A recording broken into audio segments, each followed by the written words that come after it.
All right, good afternoon, everyone. I'd like to welcome you to our May 12th edition of the Patent Behavior Bytes.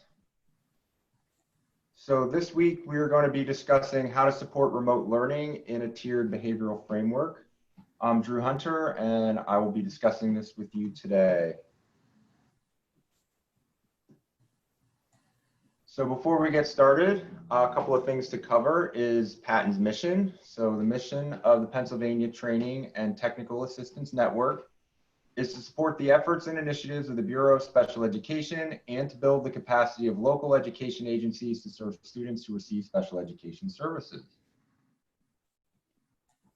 Additionally, I want to highlight PDE's commitment to the least restrictive environment.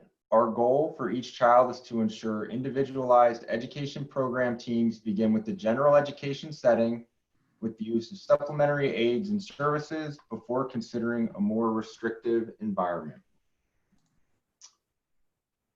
Okay, so we're just going to cover a couple of things specific to Zoom before we dive into the content today. So I believe you all would be muted upon entry. There may be opportunities to speak and participate today, and if that does occur, you can find the mute icon and mute and unmute yourself clicking on the options next to that. You can also, you'll see that the video icon is next to that, which is how you can enable or disable your video. You're more than welcome to have your video on if you would like. I do just want you to be aware that we are recording. I would also suggest that if you're having issues with streaming the webinar and your video is on, you may want to try turning that off to preserve some of your broadband. That might help you there as well. All right. And we did have a meeting password required for the invite. So moving on, if some additional options, if you go over the participants and you highlight that on your menu bar, you can get some, you can not only see who's participating, but you can get some additional participation options for yourself, including the use of some of these icons to communicate some things. There's a hand raising icon there, and there is some things about going slower or faster, etc. We do have some additional patent consultants on today monitoring our participants and our chat box, so feel free to use those features and we will try to get to you. So we do have the chat feature, the general chat feature is disabled. However, you can still communicate with us, the hosts. So if you have general questions pertaining to what's kind of going on, what's being presented, perhaps where to find a resource, I would encourage you to highlight in your chat, go to your chat and look for Dr. Nicole Holland Sims and send those general webinar questions and chats to her.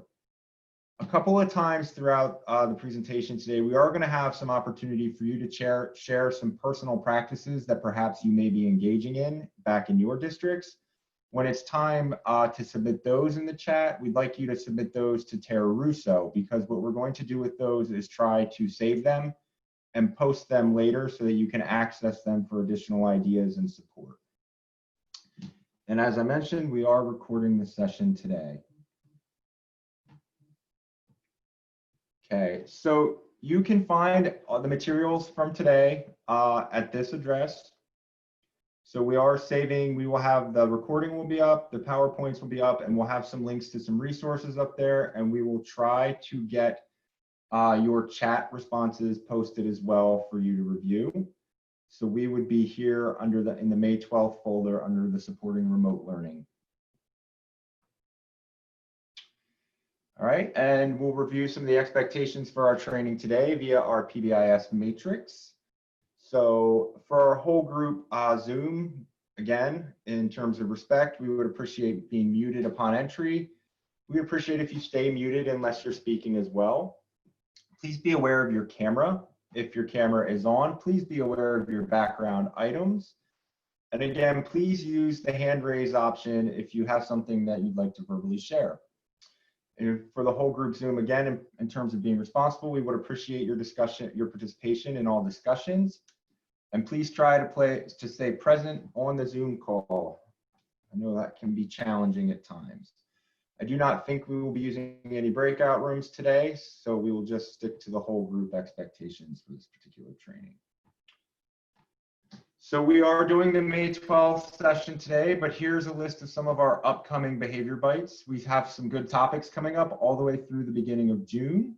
So they will be every Tuesday through June 2nd from 11:30 to 12:30, I believe. And here are our topics, and you can register for these additional trainings on the Patton website. Okay. So our agenda for today is as follows. We're going to look at some universal strategies for remote learning. We're also going to look at some considerations for targeted strategies, possibly like a tier 2 strategy for use in remote learning settings. And then we're going to talk about some ideas for supporting families with remote learning using PBIS briefly.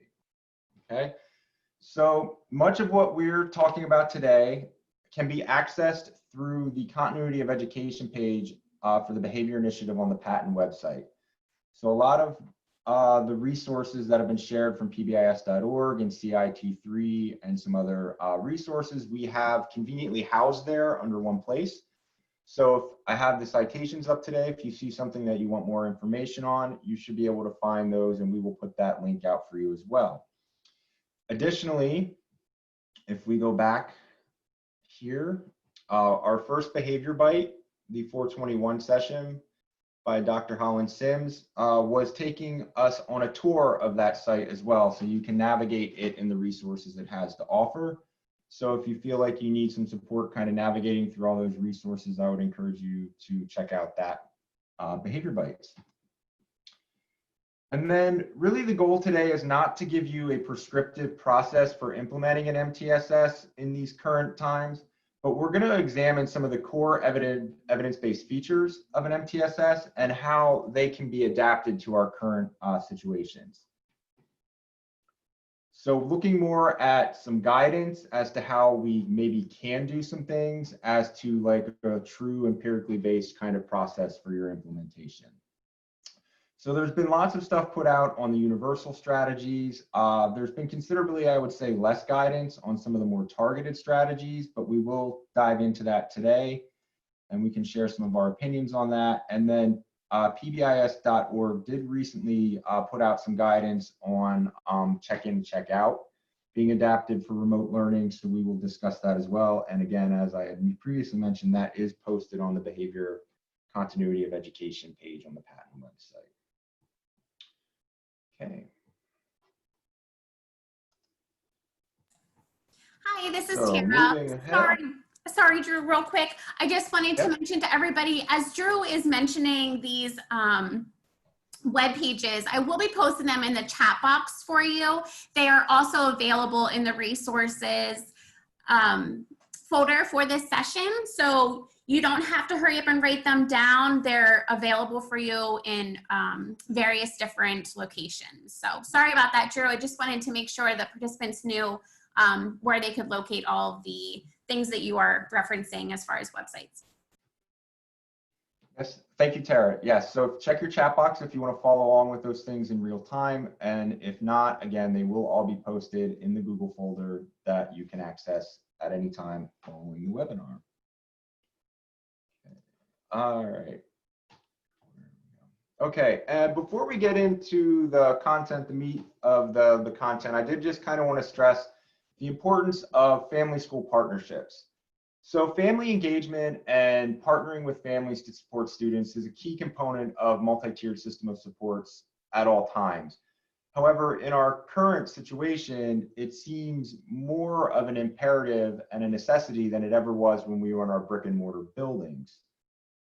It really, a positive collaborative relationships with families is really going to set the stage and really help us to maximize our efforts and our results right now with all students and all families.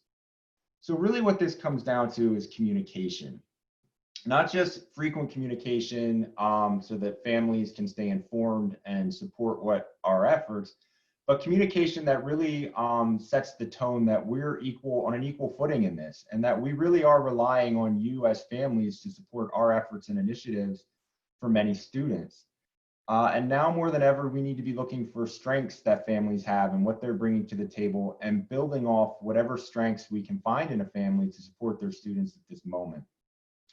And it's going to be very important that we consider multiple methods and modalities, not just of communicating with families, but offering that continuity of education opportunity.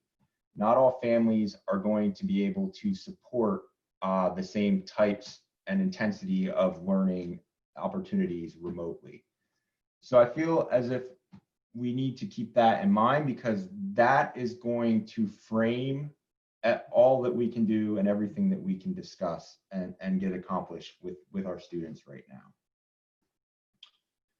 Okay, so let's talk about some universal strategies that should help support the majority of students in our efforts right now. Okay, some basic things you're going to want to consider up front is definitely always check and follow your district procedures. So if you're unsure about something, please seek clarification from your local education agency as to what their policy is regarding that. I think too, privacy considerations are some important things to consider up front as well. If you're planning on recording any type of synchronous learning, make sure that we have some type of permission for that and that you're following your local guidance there. I think we're all aware of Zoom bombings and unwanted guests on these virtual platforms as well. So we have to attend to the precautions there to prevent unwanted people from getting on and sabotaging our efforts as well, unfortunately. And then I would really check with your district regarding the use of webcams and any type of photo sharing, and making sure that we are on secure footing when doing those things.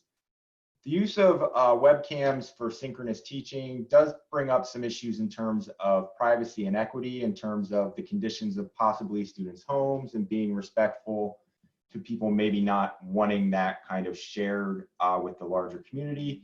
And then from the converse side of that is you really, as if you're the teacher in that setting, don't really have a whole lot of control in terms of what's going on in the background in all of your homes as well.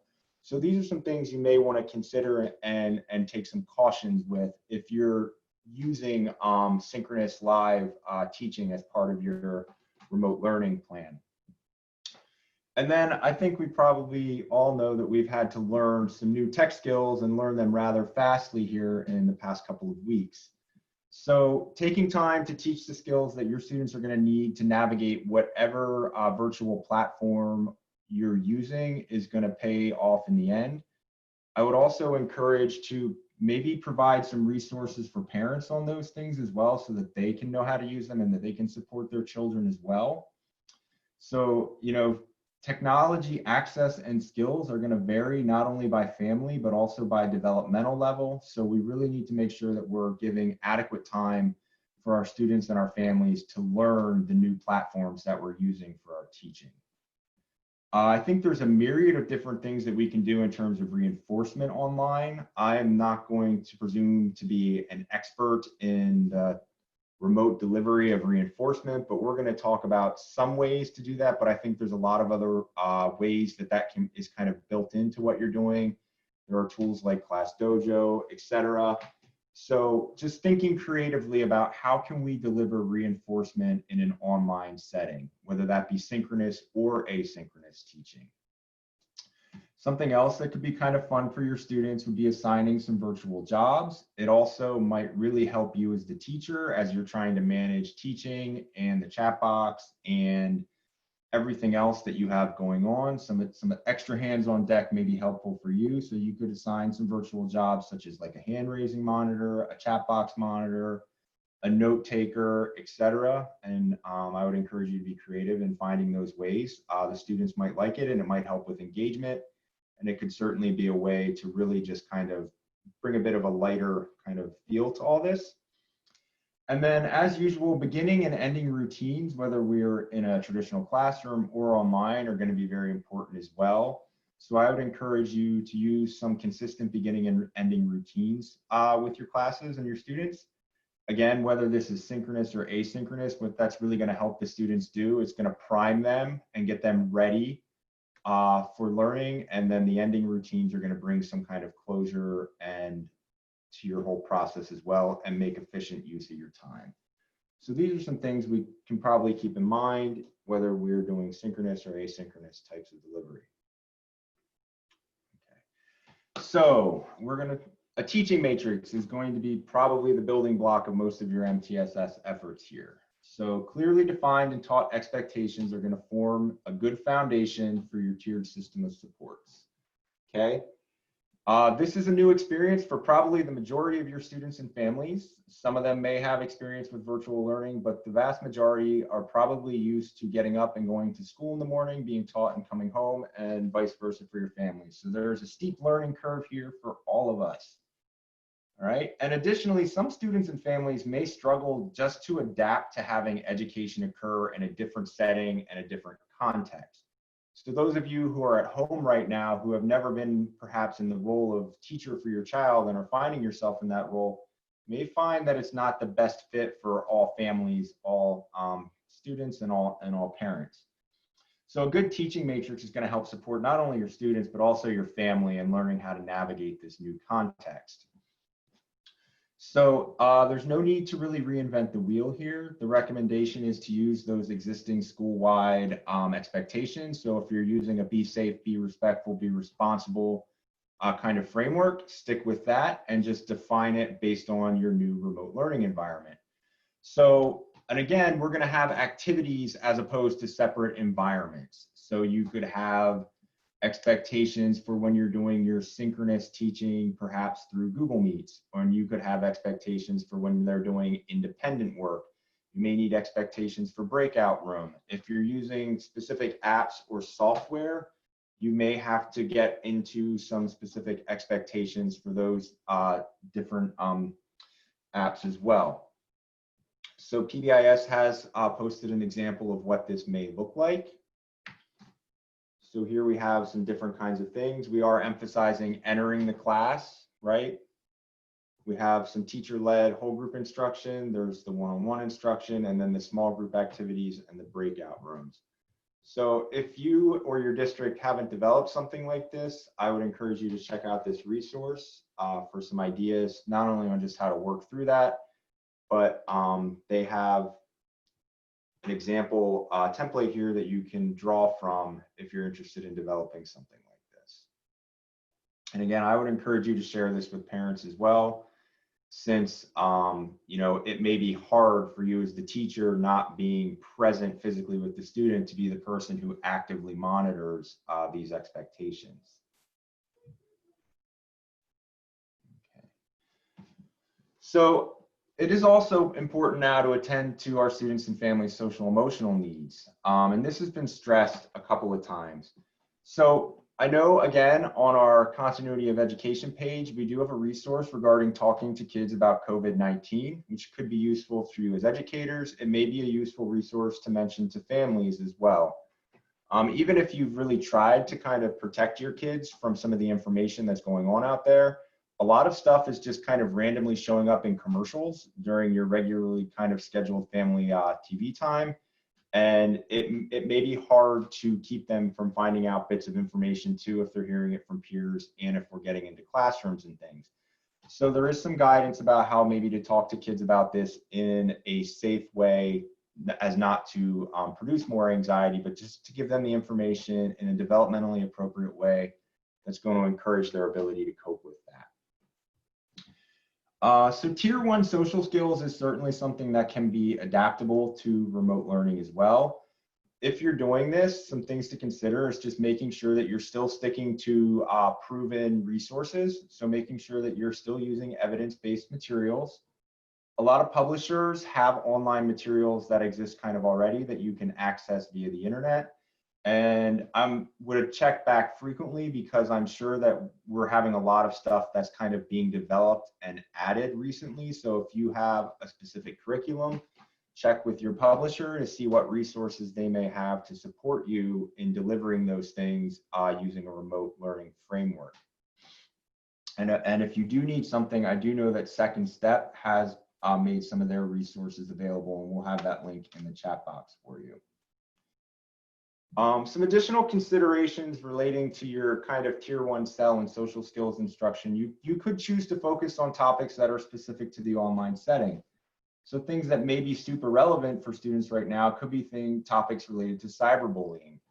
Not only are students going to be doing their learning online, but much of their socialization may be taking place online as well. So just, you know, some learning around, how to, have appropriate online interactions, how to stay safe online, what to do if you find yourself in those situations. These may be things that are really useful to students right now. Additionally, you may need to do some work on proper online etiquette. Some of those things may be good to put in your teaching matrix as well. And then just generally how to convey respectful interactions in an online setting as well. These may be new skills to a lot of students right now, so some additional instruction and practice at those could be beneficial, not just now, but in their future as well. So I think we've probably heard a lot about being mindful of relaxation and self-care for ourselves and adults. And I would also say that we need to be mindful of self-care for our staff right now too, as part of a good MTSS, making sure that we're supporting our teachers and our related service providers, trying to prevent them from experiencing burnout or compassion fatigue. It can be very difficult right now to manage all the expectations of what's going on right now with the quarantine, working from home, managing child's education from home. So providing resources to your staff, although we're not going to specifically delve into that today, might be something that you want to consider and discuss as part of your teams as well, particularly when we return to school next fall. But I think relaxation and self-care for our students is probably important too. So how can we find ways for students, particularly students perhaps in urban environments that maybe don't have access to as much outdoor time and space as they may be used to? How can we keep them active and doing things to help them manage stress that they may not know how to manage and express on their own yet? You can probably find a lot of resources for these sorts of things online. I know there's like yoga for kids. You can find mindfulness activities online. We could, as educators, assist students and schedule some structured social times for them so that they can stay in touch with their peers in a safe and supervised setting. And, as always, encouraging cognitive coping is something that we can do as well, like drawing people's attentions to what they still have, what they may be grateful for, and also just helping them work through maybe some of the stresses and anxieties that they're experiencing. So all these things can be beneficial for our students right now. In terms of SEL, I would just leave this topic with this kind of idea or challenge perhaps, is that how can we make this embedded into what we're already doing as opposed to being added on? I feel many of us, you're living through this right now, you know that the struggle is real to kind of manage everything that you need to do in a day, and having perhaps an additional SEL lesson may not be the most manageable or well received by families, but how can we embed it into some things that we're already doing? So if you're doing meet and greets with your students, can you incorporate it into those things that are already occurring? Could you have students, journal about their feelings as part of an English language arts activity assignment? And then in terms of physical logs, activity logs of physical activities in terms of like PE credits or even just credits in other classes, just some kind of creative ways to kind of work this stuff in and embed it into what we're already doing will not only, I think, make it better received and easier to manage, it's also really going to help make it, help students and families actually apply it than just teaching it as a lesson. So when we do things as isolated lessons, we often can lose kind of the generalization aspect. So we can kind of get two birds with one stone here if we can embed these things and not make it extra, and also get students to actually apply them in the natural settings as well. So routines and predictability are going to be incredibly important in supporting our students and families right now. Routines are going to create a sense of safety and security. Additionally, repeated use of predictable routines is just going to promote independence.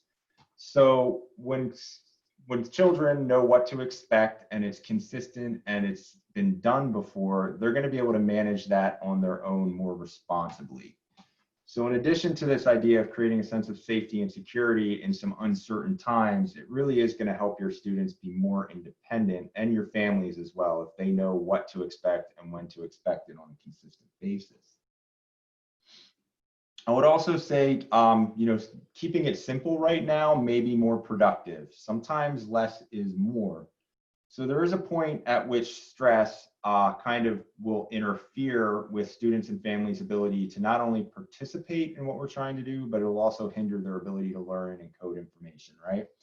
A little bit of stress helps us. It's adaptive. It keeps us on our toes. It keeps us motivated. Too much stress paralyzes us and it shuts down some of our key cognitive features that we need to really learn. So in that vein, I would say use routines to kind of simplify what you're doing, focusing on key content areas and really making that kind of a predictable and manageable situation for your family should help them not only access the learning, but also encode the information and just kind of feel better overall. And then the other way to kind of support students with that is the use of instructional routines, kind of consistent activities that are done on a daily basis. So these could be like a phonics routine for younger kids. For older kids, it could just simply be a review of previously learned information, whatever routines you may typically use in your school. How can we adapt those to the remote learning environment so that students and families know what to expect and can really just kind of manage this without spending a lot of extra time and effort on it.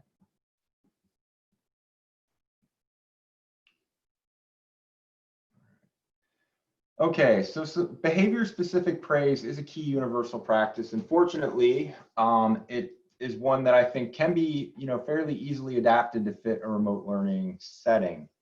So if you're doing live synchronous delivery of your instruction, you can always give out praise. You can use the chat feature to deliver praise. And as usual, like with a lot of these programs, you can add stickers and emoji for some extra flair. You can schedule some times and activities where you can deliver whole group praise as well. So using the morning meetings or closing activities, you can praise students for what you saw. You can give some additional performance feedback, and it'll also add that additional predictable beginning ending activities. Other ways to get that praise out too might be emails to students and families. And I'm sure there's many, many other ways in terms of technology that we haven't covered to get that behavior specific praise out there. I think when delivering it, just as in person, we want to make sure that we're specifically identifying as best we can the behavior we saw that we want to encourage and reinforce, right? And if we can tie that back to our teaching matrix, that's even better. So I would also say that we need to be prepared for and expect some behavior errors to occur during remote learning as well. Okay. So some of our tried and true methods for when we're in the classroom can certainly be tried and adapted when we're doing synchronous online teaching as well. That being said, some of these can probably work for asynchronous platforms as well. So pre-corrections can be done live, or if you're doing an asynchronous learning platform, you can also send out messages reminding students, be sure to log in today, be sure to check for this. I'm noticing that people haven't been online a lot. Please make sure that you're getting to X, Y, and Z. And then if you're doing your online things and you're prepping for an activity, you can use your pre-correction strategies as you would if you were in a regular classroom. Simply stating and reminding students of the expectations for the upcoming activity is going to help prime them for those things and help avoid some errors. We can also use our praise around strategy as we have our students together in a group. If we see students doing what we want and praising them publicly, we can promote some peers to kind of fall in line there as well. And then once we've taught and primed our expectations and praised around, we need to be actively monitoring them as best we can. Now, again, as an instructor in a remote setting, this may be a difficult thing to do. If you're using the video features in a chat room, you can certainly try to do some active monitoring there and accompany that with some praise and some corrections. You can use the chat feature. So you can have students type responses and things into the chat feature, and you can check in with students that way to make sure that they're attending and engaging and doing what they need to do. If you're not on a synchronous PD, some of the asynchronous learning tools have class engagement statistics, which may tell you how often students are logging in, how much time they're spending in certain activities. and things like that. So this may help you track if your students are doing what they need to be doing, even though you're not physically there, to monitor that.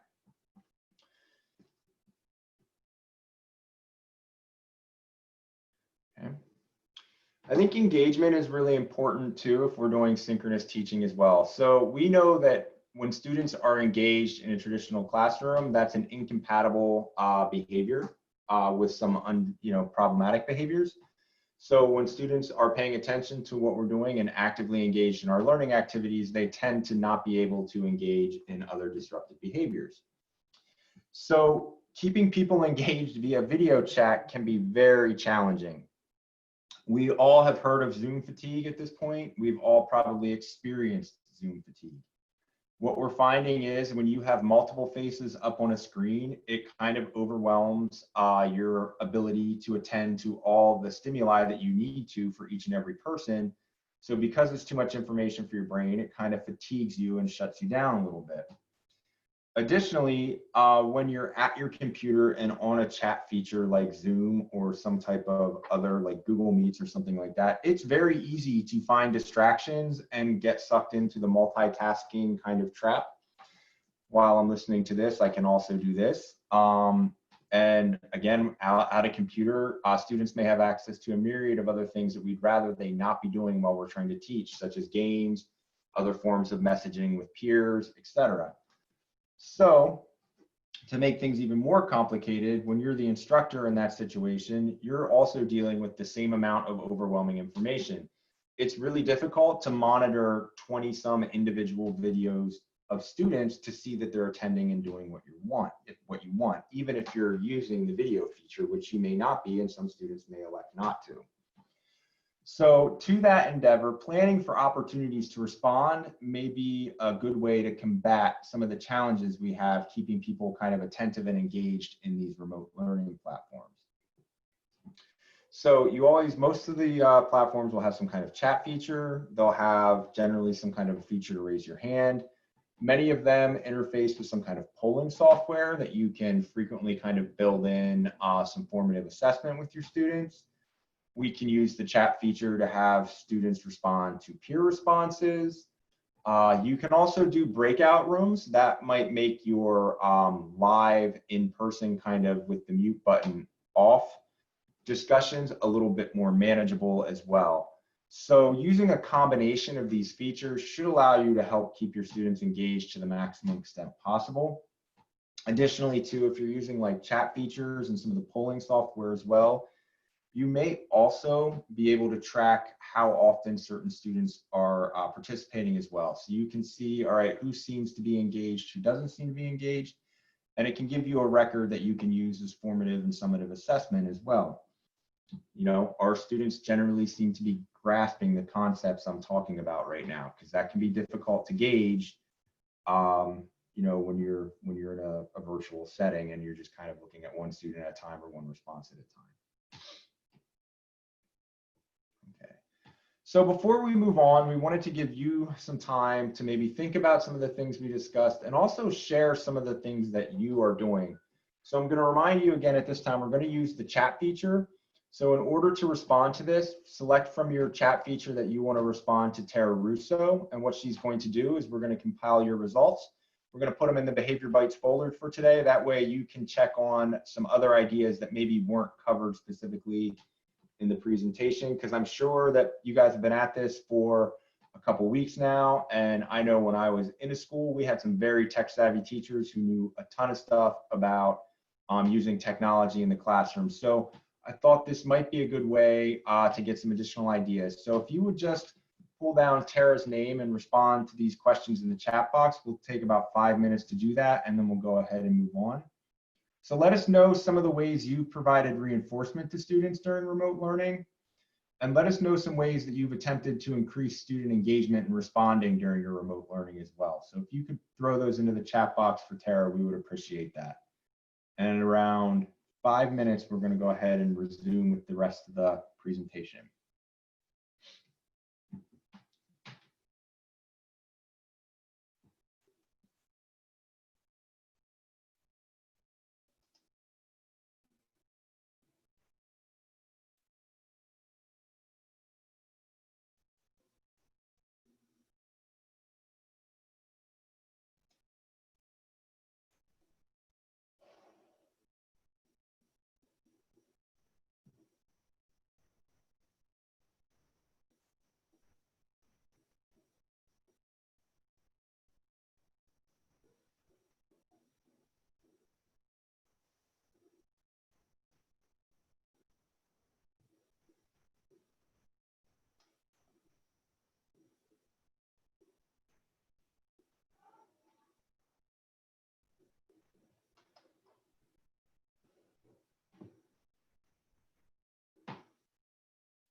Thank you so much for everybody that is sharing their responses to Dr. Hunter's questions. I really appreciate it. And I will be sure to have your comments noted in a Google Doc that will be shared in the resource folder. So please keep the responses coming so I can be sure to get down your ideas so others can benefit from the awesome things you're doing. Thank you. Thank you, Tara. We're gonna give you about another 2 minutes to enter those, and then I will resume with BehaviorBytes. If you aren't finished and you want to keep typing in there, feel free to do that as well. I just don't want to pause endlessly.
Okay, we're going to move on and start discussing some targeted strategies. Before I do that, I do want to pick up on what Dr. Holland Sims had put in the chat box in terms of requiring videos to be on.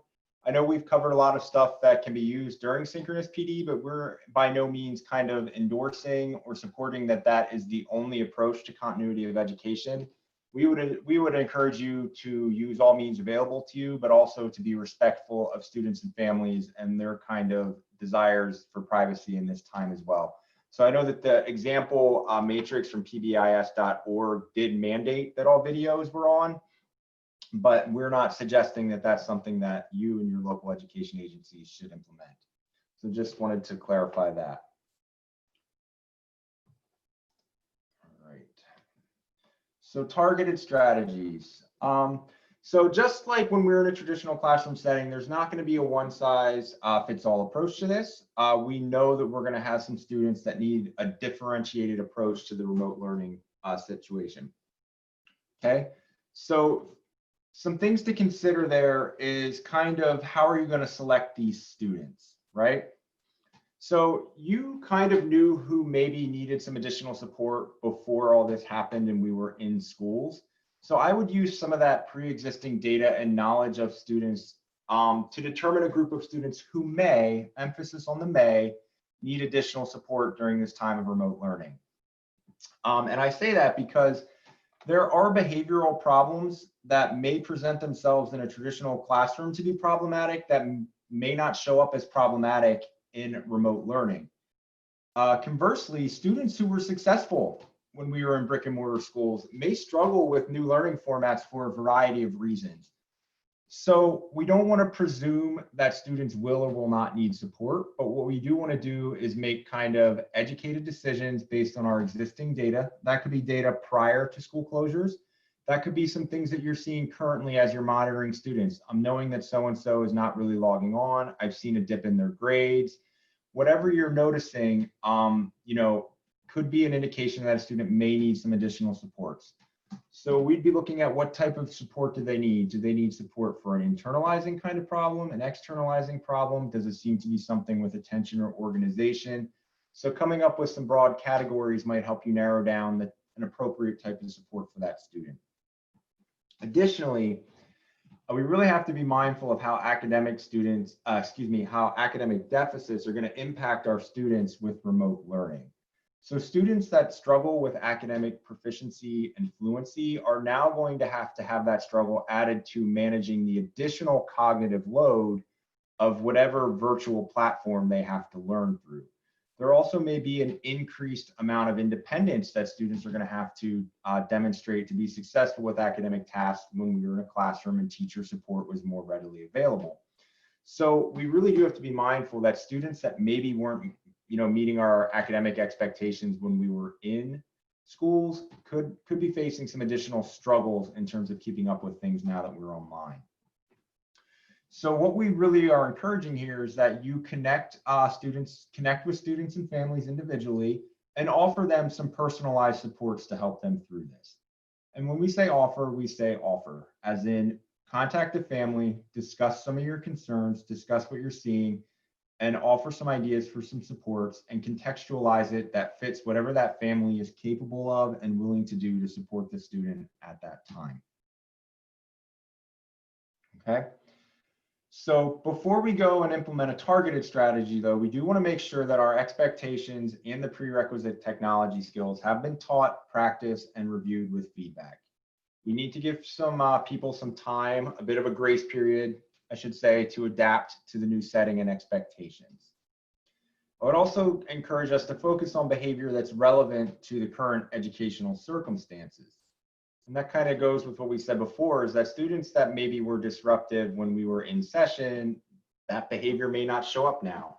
So if we don't have to do extra to support that student, maybe we don't do extra. That being said, if you have families that are willing to collaborate with you for maybe some behaviors that maybe aren't directly showing up in your remote learning and you want to go ahead and do that, feel free to work with those families, but I wouldn't feel the extra pressure to go out and support students with needs that aren't necessarily interfering with their ability to do what you're asking them to do right now. And then always, I think we need to really weigh the risks and benefits of attempting to implement an evidence-based strategy remotely. So these obviously are not research or evidence-based necessarily to be done via remote learning. They're research-based to be done in traditional school settings. So when we start adapting them to this setting, we're going to lose some of that fidelity. We may lose some effectiveness as well. But I think what we want to keep in mind too is the underlying principles of the intervention that make it effective. And as long as we can try to maintain those underlying principles as best we can, we should be able to derive some benefit for our students and families. Okay. So, and again, we're really going to emphasize considering relevant contextual factors that students and families are experiencing when trying to tailor some strategic supports for them. All right. So we're not necessarily going to cover step by step all of these strategies. I'm kind of going on the assumption that you have some familiarity with them. If you aren't familiar with a specific intervention that we're discussing, now probably isn't the time to get familiar with it. If you have experience delivering and implementing some of these interventions previously from when we were in school and you're comfortable with them, go ahead and give it a shot. But learning it and implementing it for the first time under these conditions may not be the best way to implement these interventions. So check in and check out is probably our go-to intervention to support students who are struggling in our multi-tiered system of support, right? It's our standard protocol kind of tier 2 type intervention, okay? So some things to consider here are going to be relevant to who, when, and how that check-in is going to occur, okay? We can use technology to recreate the check-in. So we can do chats. We could even, we could do a video conference. You could do group check-ins. You could do group checkouts. You could maybe, again, it could be a chat kind of feature or a message that's sent every day. You can try, to get the family involved as well, if they're willing and able, as they're going to be the ones there, they may be in a better position to do the check-in and then check out with the student. If you feel that with some modeling and coaching, the family could do that, you can go ahead and give that a shot.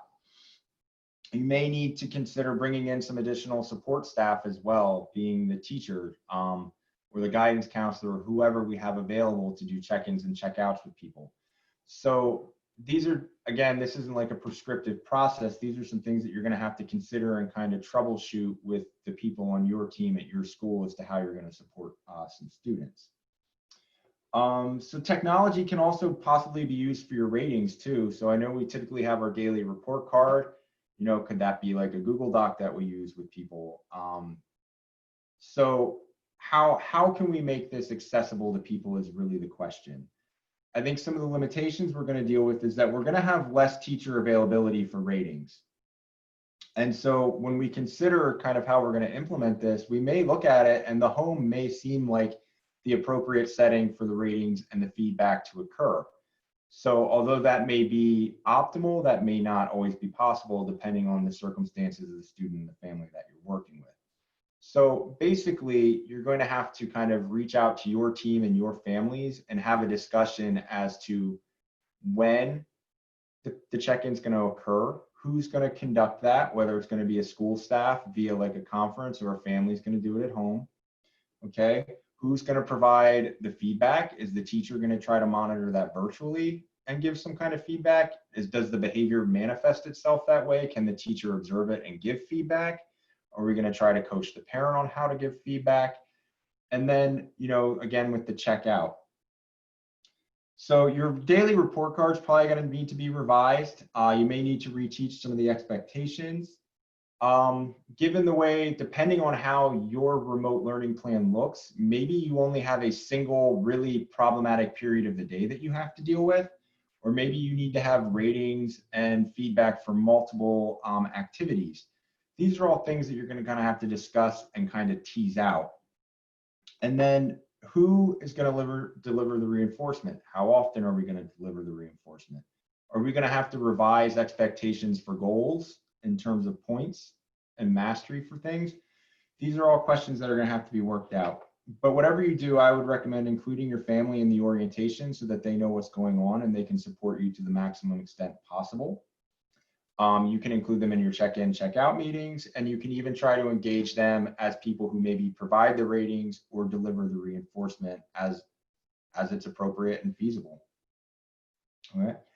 If you're looking for more guidance on this topic, like I said, pbis.org did just post a guidance document that kind of covers all those main points and some options you may have.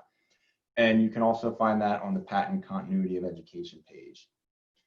So here's an example of what a daily behavior report card may look like if you're just doing the rating for a single period. I would also say too, like to make things easier, if the student is not showing a difficulty in all areas of your school-wide expectations, just focus on those areas of difficulty. There's an example for what it might look like if you're rating multiple instructional activities.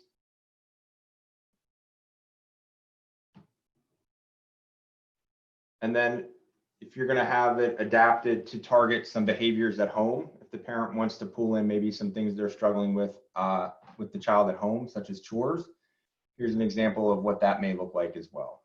So we have free time, chores, and bedtime routines, as well as our remote instruction. So basically be flexible while trying to maintain kind of the key aspects, which is increased performance feedback, increased positive interactions for the student, and kind of increased structure and you know, education regarding the behaviors that we want to see. So behavior contracts might be a simpler alternative to your traditional check-in, check-out. So this would be easier to implement from a remote setting. So those of you that are familiar with behavior contracts know that you simply kind of draw up a contract with the student in terms of behavior you expect to see from them. You would outline some supports available to the student on showing those desired behaviors, and then you set a criteria for them to earn reinforcement based on, displaying those behaviors. So it could be a little bit easier to manage than all the moving parts of the check-in, check-out. However, that being said, there are still some things to consider, which is, again, including families and possible in the development of the contract, because they're really going to be the ones who are probably in the best position to support the student and prompt them to show our replacement behaviors.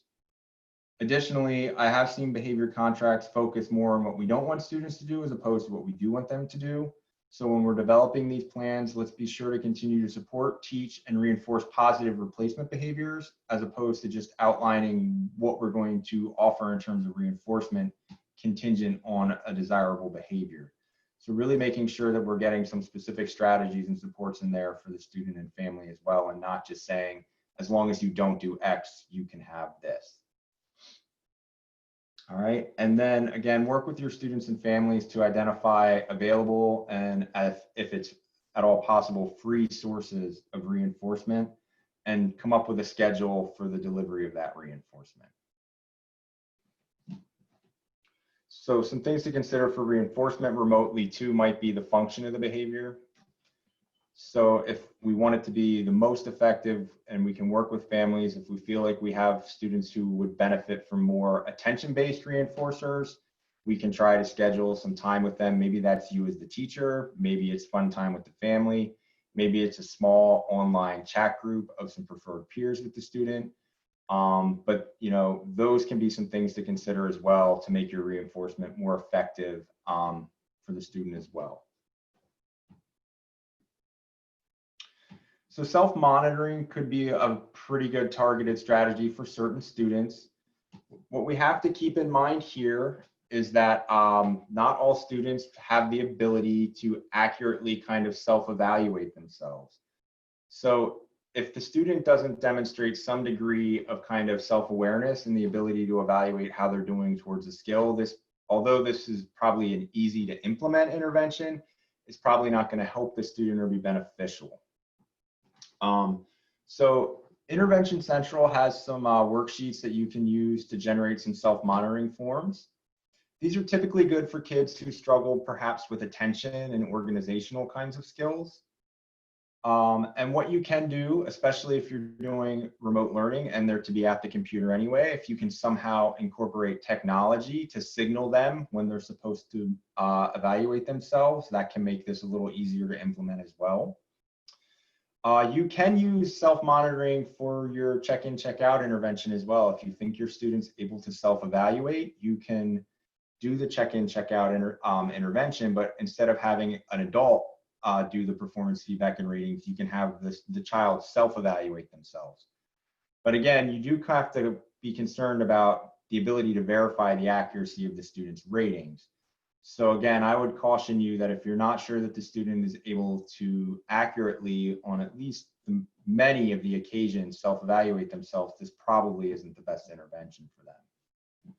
And then as always, we kind of have to figure out what the schedule of reinforcement is going to look like, who's going to deliver that, what it's going to be, and how that's going to get done.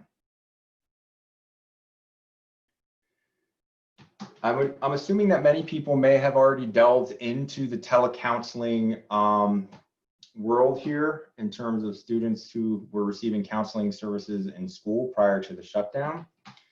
So telehealth services have been around for quite some time, and they're certainly an option for the delivery of remote counseling services.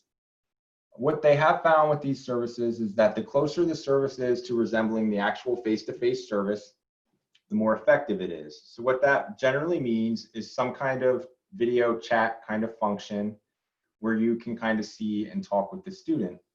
What that might also mean for younger students, those of you that do counseling in groups and such with younger students, is it's typically not just a verbal format with younger kids. There's usually worksheets, visuals, and manipulatives to help them understand the concepts. So that may be difficult to implement remotely. So this may be a difficult intervention to implement with our younger students who are getting some kind of skills group instruction or counseling services. So if you're moving to this or consider moving to this, that may be something you kind of have to play around with. I think a lot of the programs that have worksheets and forms and things like that, those can probably be adapted that you could use via like a Google Docs or a similar platform that way. But it will just remember that younger kids may struggle kind of with the video chat feature itself, as well as having like the computer skills to complete worksheets and things online. So we may have to adapt those traditional in-person evidence-based interventions a bit. So again, while we're in the telecounseling role, you do need to adhere to all professional ethics standards, policies, and positions. So it is advisable to have expertise with the appropriate technology. We still need to continue to use validated tools and methods. Good documentation is going to be really appropriate too. And then considering the appropriateness, safety, and effectiveness of such services is going to have to be a decision that you have to kind of tackle as well. So as I had said before, developmental level may be one thing that we need to consider here. This may just not be the best service delivery model for younger students. But again, this is a risk benefits analysis. So if you feel that the risks maybe outweigh the potential for it to not be effective, or excuse me, the benefits outweigh the potential for it to not necessarily be effective, you could consider giving that a try. I would also think something to consider here is the severity of symptoms and students in crises. So some things really are probably best dealt with through our traditional counseling kinds of forms. If we're thinking about students who are maybe severely depressed, who have significant issues with acting out, suicidal ideation and behavior, these are things that probably are not best managed via a telecounseling situation. So again, we have to make some professional and ethical considerations here. And then one other thing to consider as I was reviewing for this as well is making sure that your state regulations allow you to provide telecounseling services under your certification. So I think typically this is more of an issue if you were doing it through a third party than through your school, but you may want to have a conversation with your professional associations in your district as to whether your certification as a school counselor or a school psychologist will transfer to telecounseling legally and ethically. So, and then there's journaling. So journaling could be an intervention that's fairly easy to implement with the appropriate types of students. So we're thinking here of students with internalizing problems, typically done for students with anxiety.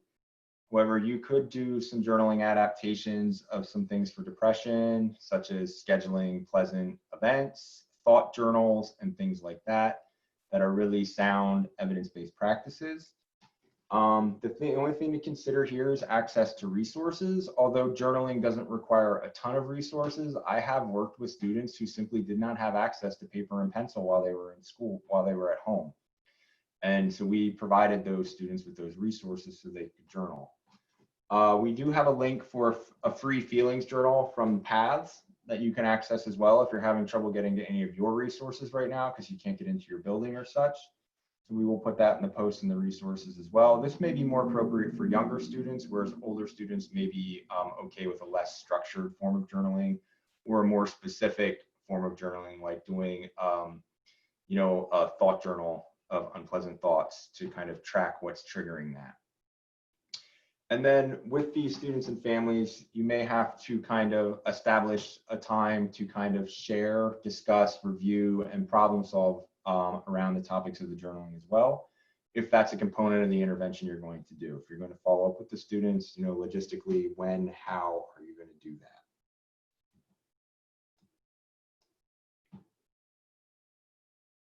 Okay, so I feel like we covered a lot of information and we are approaching the end of our time together today.